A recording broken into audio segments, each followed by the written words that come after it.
Hi everybody, welcome to Bro Movies, our father and son movie review show. Hi, I'm Gavin. And I'm James. And our new movie for review is the 1985 release in 1986 classic Highlander. A Franco-American, Scottish, whatever you're having yourself epic, directed by an Australian director as well. So I thought we might just review this classic. Of course, just by way of reminder, Bro Movies is just a movie review show, a bit lighthearted, James, where we look back at movies that we... with a bit of comedy and, Yeah, everything else. We remove movies. Just a reminder, Highlander is a 15 movie, so obviously be careful with younger kids watching the movie. But at the time it was R-rated because there was no such thing as a 15s rating in America. It was either, PG, PG-13 or R, even though if it wasn't, that bad. Yeah. So we also will run through the movie, look through some of the great stories to go with it, some of the backstory to it. So by way of background, James, maybe just run through how this wonderful epic movie came to light and came into being. Right, so in 1983, a guy called Gregory Wyden, who was a student at USC at the screenwriting course, visited England, and he was in this Tower of England, and he said if you go there, there's a place where you have a lot of suits of armour and antiques and from all these historical periods. And he looked at it and thought, wow, what if you had worn all these suits and stuff throughout your life? Because they had medieval suits and stuff the knights wore. And he took that one step further and said, well, what if, you had lived throughout the ages and you never died? And he wrote a script, and basically he was this kid at film school. He didn't even have an agent. And at the time, there was a producer called William Panzer, and he had a company called Panzer and Davis, which he had formed with his partner, Peter S. Davis. They had started out producing The Osterman Weekend with Sam Peckinpah and Rutger Hauer, which he made for 20th Century Fox, and he had a 3-picture deal with them. And they said, as soon as you get a script, bring it to us. And the associate producer on the movie, Harold Moskowitz, was cruising film schools trying to get scripts to get sold into films. And he came across Gregory Wyden's script and took it to him and said, look, I got a script. It may not be the greatest script of all time, but it's a script.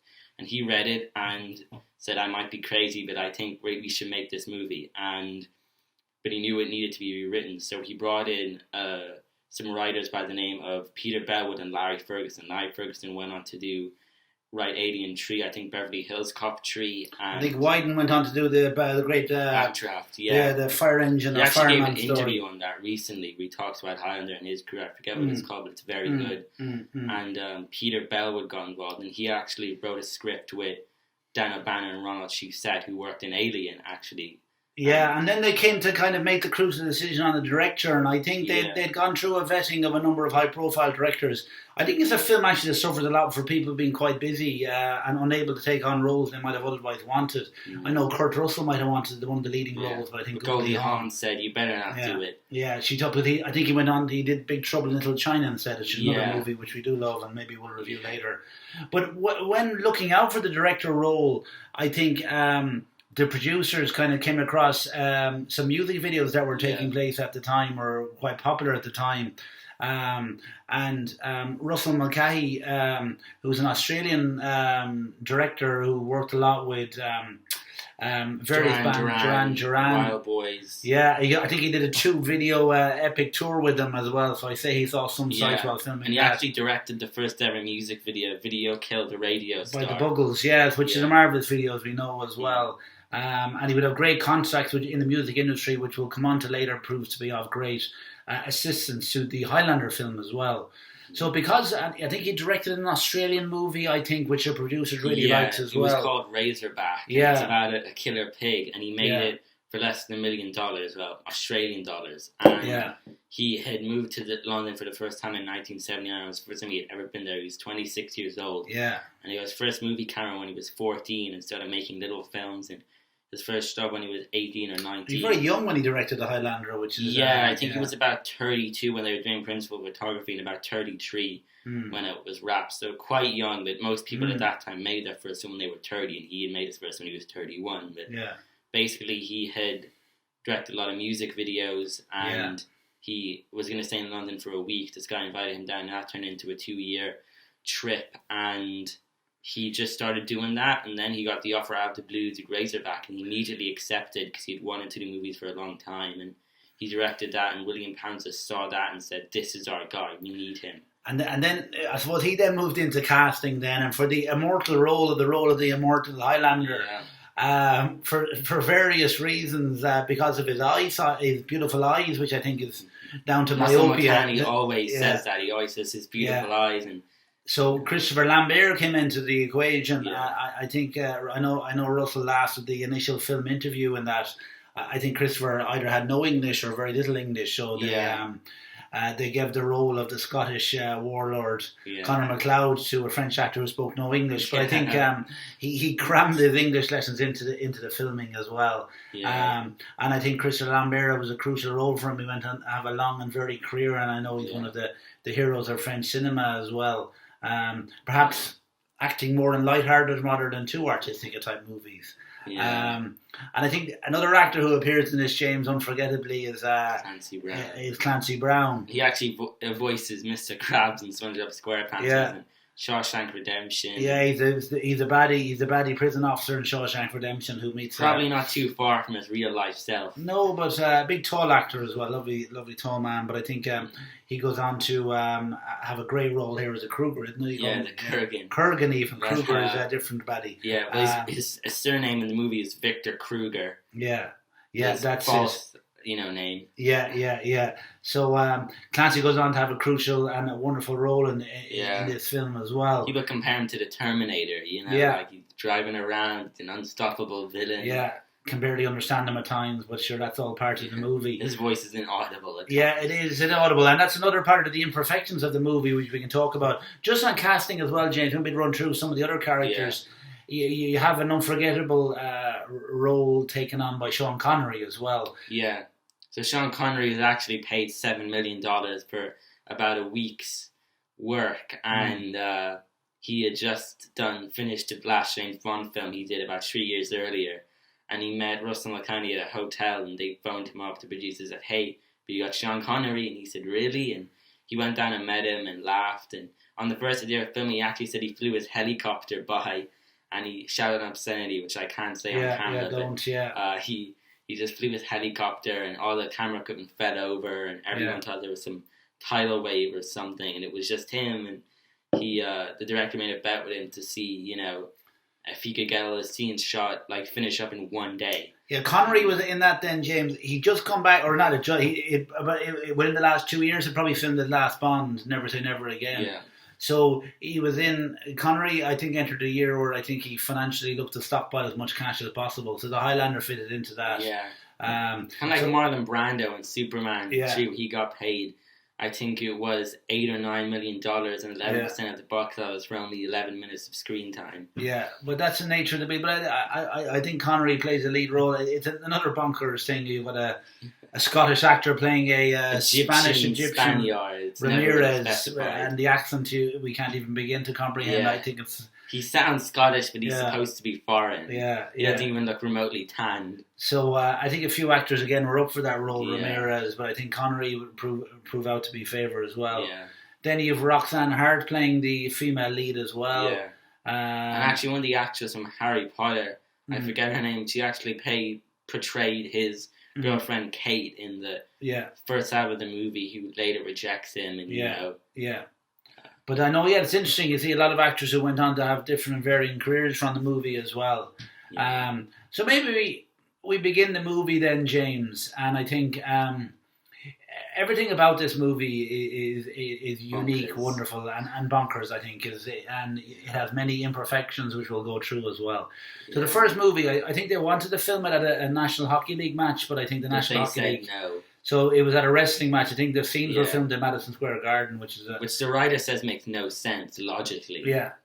But I think it was filmed there. The venue I'm lucky to be in. And they actually used the Skycam, the cinematographer. Yeah, if you see the scene exactly, it's a brilliant scene on the DVD or Blu-ray documentary by Robert Fischler called The Making of Highlander, which is actually German produced. It's a great documentary, and he says they use pulleys to pull the camera. Which is ahead of his time, I think, to a large extent. They used a Skycam developed by Gareth Brown, and he says you can actually see the camera because they used 3 or 4 of them just for that one shot, and they used computer to control it, almost like a modern. You could probably do that shot today with a drone. You probably could, but camera. There'll be no life-threatening issues with cameramen hanging off their ceiling either. So at the boxing match, then you have Christopher Lambert. His attention appears to be diverted. He's a sense of a presence at the venue, which is then moves downstairs. I think that was ultimately filmed in a fruit seller's merchant's market. And they had to black everything out. They needed a low-hanging roof, and a larger than. A lot of the movie was actually filmed in the UK, and a lot of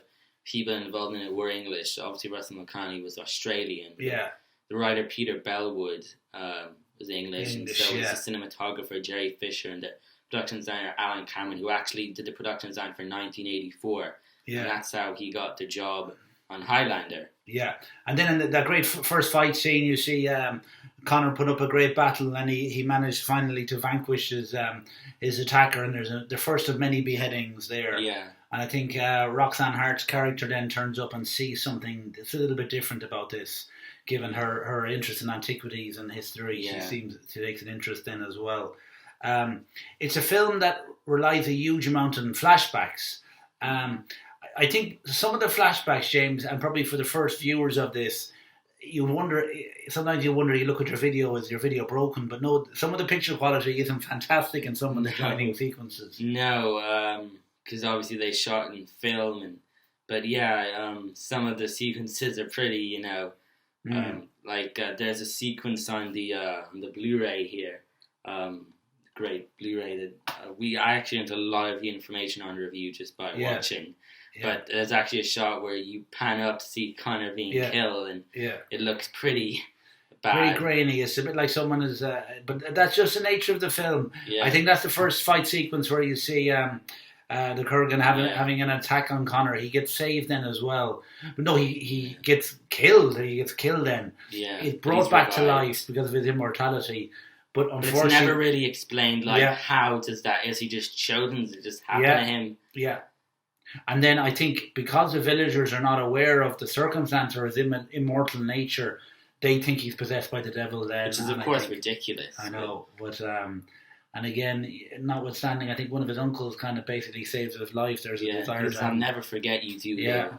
You see the amazing shot of him walking out, you have Michael Kamen's astonishing score. It won no awards, and it's quite shocking. Because everyone gives credit to Queen, but he deserves at least 50%. He put it together, I think on the score as well, you see that even as Christopher leaves his village in the sadness around it. If you've got the Michael Kamen score, but you've got this, it's a bit like having, I don't know, one of your leading bands now, U2 or whoever doing a soundtrack for an entire movie. It's almost too amazing to even comprehend. Yeah. And it seems so fitting that Russell McCahey was able to use his intro and his knowledge of Queen, having directed some of their videos, to get them through the whole soundtrack. And the brilliant thing I think about the soundtrack, James, and I think you'll go through, is that different band members write different songs for the film. Isn't that right? Yeah, like Roger Taylor wrote It's a Kind of Magic, Freddie Mercury co-wrote Princess of the Universe, and Brian May wrote Who Wants to Live Forever, because they originally were going to do one song. Yeah. But when they saw the movie, they said, wow, they love it. They saw the runs of the movie and they really want to do it, James. Yeah. And some of those songs still obviously we all have and we know, and it appears. There's also as well some songs that aren't on the soundtrack, which later on in the movie, I think Freddie Mercury sings New York, New York. That hasn't ever been released. The only way you can listen to it is by watching a clip of the scene. If you watch a clip of the movie, and we'll try and get a clip in. Which is shocking because it's brilliant. And and it's very timely there again because Kurgan is approaching for the final epic fight sequence, and you have the nervousness and the twitchy camera looking over New York skyline. And the first guy that actually gets run over is Russell McConney in a cameo. Yeah, no, he appears in a cameo. I think he appears in some of the cameos in the Duran Duran movies or videos as well. And there's no harm. We have directors appearing in it's very common, films or writers in the Marvel books as well. Guy eating ice cream cone, a guy that gets knocked over. You know, it's a bit of fun. We might do a bro of famous directorial appearances as well. Yeah, or family members, as you've had in some movies as well. Francis Ford Coppola had family members in their movies as well. But just moving on to the movie, Conor McLeod then is homeless. Then not homeless, he travels through, but he begins to make a new life for himself. Yeah, back in one of the earlier flashback sequences. And then when you move back to New York in current times, Again, there's Roxanne Hart's character shows an interest in police investigate. Christopher Lambert as well, and there's a number of flashback sequences then throughout that, James, isn't there? Yeah, and you get to see him training with Ramirez and him saying you can't die, and he's like, well, why would you kill me if it was just down to the two of us? And it's never really explained, because I watched the movie and I was like, well, that'd be pretty cruel if he just because then he needs Ramirez to train, because then if the Kurgan comes, he'll kill him and the story's over, and so he needs Ramirez. So the Kurgan, we have the first sight between himself and the Kurgan and Roxanne Hart's character as well, where the Kurgan is rumbled in by a police officer, a helicopter as well. It was actually filmed with Stanley Kubrick, shot 2001, I think it was Acton Power Station. They also shot 1984 there. Yeah.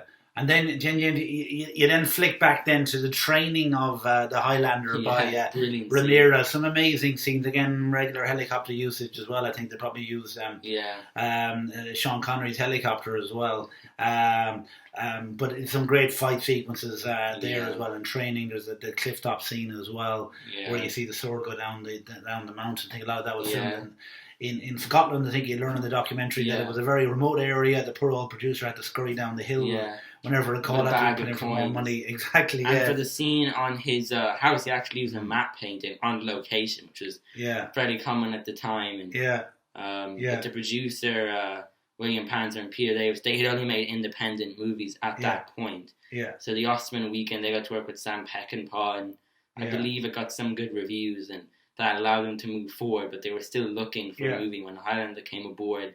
So keep in mind, they were like 43 or 44 at the time, and they had nothing really to their name except this suspense film, probably one of the greatest records of all time at that point.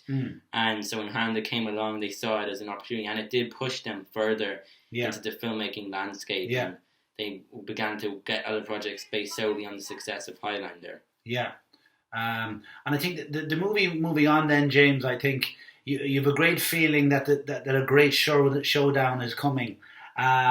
Whilst we have to push back to New York, and then we come back to Scotland as well then. And then there's a legendary scene which comes out in the documentary a lot as well that Russell struggled to film as well, where the Kurgan comes to the castle, where Ramirez and the Highlander's wife. Yeah, I think in one of the early filmings of it, doesn't I think the Kurgan, Clancy Brown nearly kills Sean Connery with it. I think he breaks the table in the wrong direction. And I think Sean storms off set and presumably had to be brought on board by an offer of more whiskey or something like that. Yeah, and he actually, it was his homemade whiskey, and McCanny got pretty stoned afterwards and couldn't direct for a short period of time. But I think on the movie, you see one of the more famous scenes, and again, people might say, God, the special effects are terrible, but that gives effect to the wonder of the movie. It actually is quite minimal effects, really, except for the kind of quickening scenes. There's not. It's already in-camera stunt work is the main effects. Well, they were probably worried, but they had only had Sean Connery for a week. They couldn't have him suspended above a mountain for 2 hours. Yeah, that was a pretty epic scene. Ramirez like jump off a mountain and say, "Hey, Kurgan," or he is like Superman, just flying around and kicking him. They do. Yeah, they have a fight sequence, and basically they crumble the poor old castle to the ground after. Ramirez tells the Highlander to basically escape because he knows it's on the way. And then there's a great fight scene between the Kurgan, as I say, and Ramirez. And Ramirez, unfortunately, passes then. Yeah, and something horrible happens to Heather, which I shot not to name. But so we move on then, and the movie then advances on through. You have a couple of more flashback scenes as well. Yeah. Where you look back as regards some of the other things that the Highlander did back at the time to Nazi Germany as well, where we think he picks up meets his daughter Rachel, or his adopted daughter. Yeah. She actually works in an antique shop with him, which makes sense because that's how he's able to acquire all this equipment. And he'd have a great knowledge of it because he, unlike most antiques who weren't around in the Middle Ages or weren't around in ancient Scotland, he was around, so he has this immense knowledge of everything. He met the people that made this stuff, and he's able to acquire it throughout the years, and it makes so much sense. And throughout the movie, you've got epic sweeping landscapes, you've got an epic sweeping score, which didn't win any awards but it must have been, well, if it was done now, it would be the best advertisement ever for Scotland. And New York as well as some American locations, but again, it's mind-boggling how it wasn't more successful, but that probably shames the people more. At the time, of course, we have a romance developing between Christopher Lambert and Roxanne Hart's character after she attempts to bug him and brings a gun to their first date, and he swings a bit of brandy before they have dinner. Yeah. But they get over that. They move on, and their relationship develops.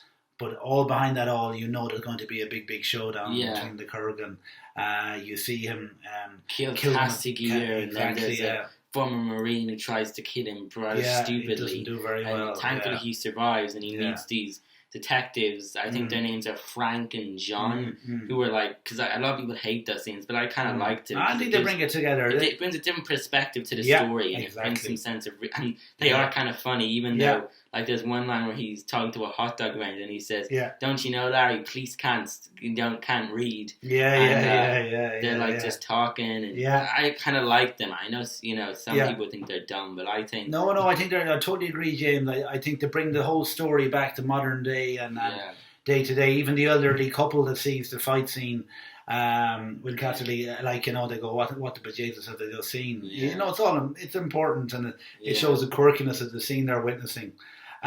But then we have Freddie Mercury singing New York, New York as we cross over, I think, the Williamsburg Bridge toward probably the one of the famous fight sequence at the top of the Silver Cup Studios. And he also sang the scene at the bar where they're talking. I kind of like that. I forget what that song's called, but I kind of like it. It's got like jazz music. It's just another of the mind-boggling wonder of this movie to have Freddie Mercury at a peak throughout it.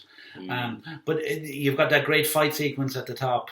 With a Highlander and the Kurgan, and the marvelous, the scene with the windows smashing as the power, which was using the poster as well. Yeah, it was, and a tremendous scene and great fight sequence, and Clancy Brown doing his best to kind of triumph over Highlander, but it was. He has to die. He has to be punished for all his horrible deeds, and he's not going to change. At all. No, and I think.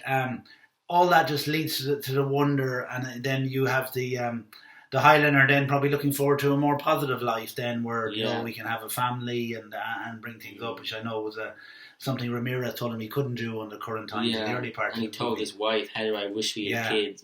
I think Heather became unwell then and died, unfortunately, in the movie. But I think it then ends then with obviously Queen and over the title sequences as well. And you just leave with a wonder of the movie you've just seen, James, with the epic flip of it as well. And I think it had a great cult following, James, did it? It did, because initially it didn't do well, especially in the US. Probably box office failure, wasn't it, James? Yeah, 20th Century Fox didn't know how to market it, and the producer, gave it to them, and they said, because they didn't even show them the dailies or anything, even though they loved it. And they had a horrible black and white poster of Christopher Lambert, and the director says he looked like some sort of serial pervert or something with this black and white image. And he said the reason it did well in foreign countries was because of the posters. They gave you some idea of what the film was going to be like. Yeah. William Pander said he went to France and he was so happy that people lined up seeing him, and his wife locked themselves in their house for a week. He was just so sad because he loved the film so much, and he loved the director, and he says he thinks that kind of passion translates to it being a success, and he says it's because of that story of a man who loves a woman and needs to watch her die.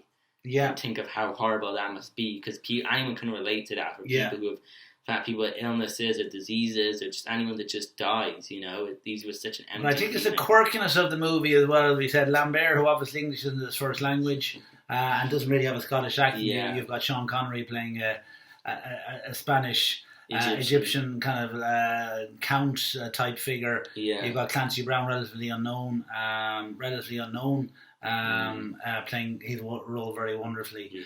And then you've got an amazing soundtrack with a band literally doing the whole soundtrack as well. Who were really at the top of their game at that stage. They were huge then, like you said, with U2.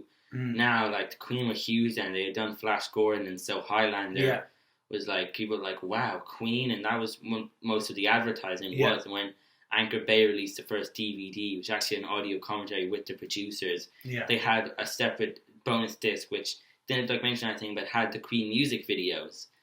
Yeah, and it had some of the totally great point, James. And it had a lot of pop music video issues, or traits in it from that Russell obviously brings in, the snappy editing. And his fast, cunning editing. Exactly. And the Highlander transitions have actually been used. You can see an influence from people like Edgar Wright, Wes Anderson, and they never say, "Oh, I saw Highlander," or Russell Mulcahy. They never give Highlander any credit for that, but you can clearly see, and that's influence. That's kind of big influence in me being a. And that's where it comes from, James. I think there's the colossal cult following it has. I imagine, I don't have the data on its DVD sales or otherwise, but I think I imagine it's done very well for merchandising because of its popularity out and about the market.